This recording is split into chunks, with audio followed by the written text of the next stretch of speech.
আলাইকুম। আমি তানভীর।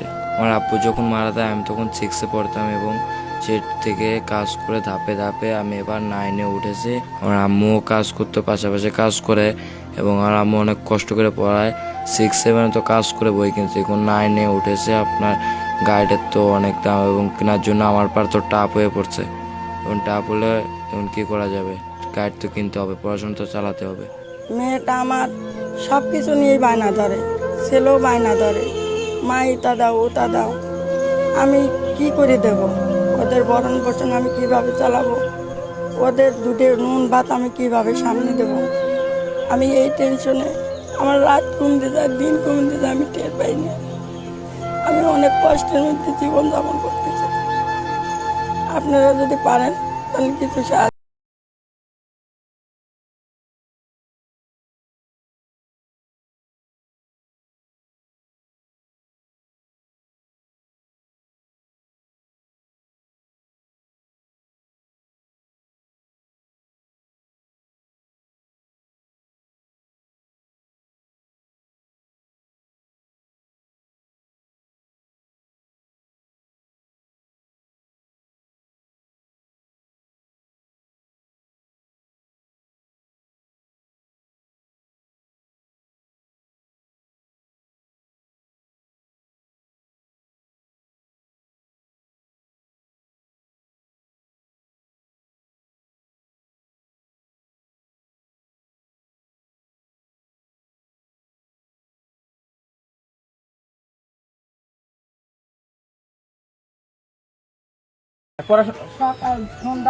এটা ওর ভালো বুঝবে, এটা তুমি বইটা রাখো, যে কষ্ট হচ্ছে তো তুমি, তোমার ভালো তুমি তো বুঝো।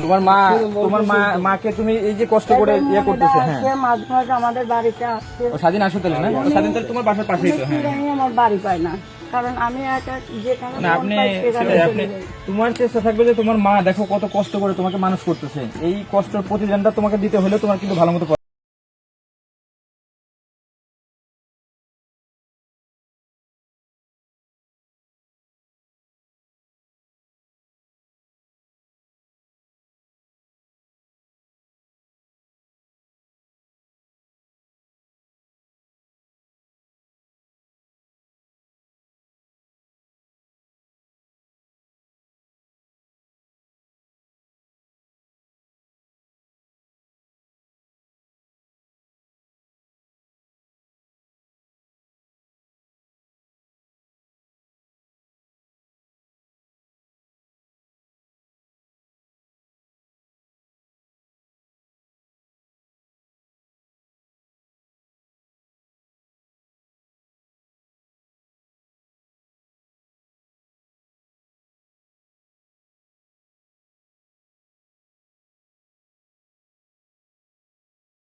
বসু সাধারণ সম্পাদক কামরান খানের সাথে যোগাযোগ করি এবং শুভ আছে দপ্তর সম্পাদক রামেজ, সাংগঠনিক সম্পাদক মাসুদ মুন্সি, সবার সাথে আমি আলোচনা করে আমি আজকে এই ব্যবস্থাটা করি এবং ওর জন্য বই নিয়ে আসছি আমরা।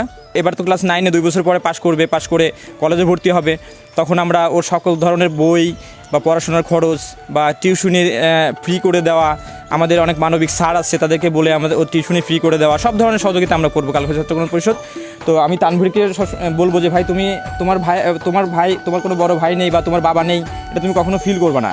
আমরা কালখোলা ছাত্র কল্যাণ পরিষদ বা কালুখালীর যারা আছি ইয়াং সবাই তোমার পাশে আছি। সো এটা নিয়ে তুমি কখনোই কোনো দ্বিধাদ্বন্দ্ব হবে না, তুমি ভালো করে পড়াশোনা করবা। তো আমি ছাত্র কল্যাণের সভাপতি হিসাবে এতটুকু প্রতিশ্রুতি দিয়ে যাচ্ছি যে নেক্সট টাইমে পড়াশোনার বাবদে তানভীরের পড়াশোনা কখনো টাকার অভাবে বন্ধ হবে না ইনশাল্লাহ।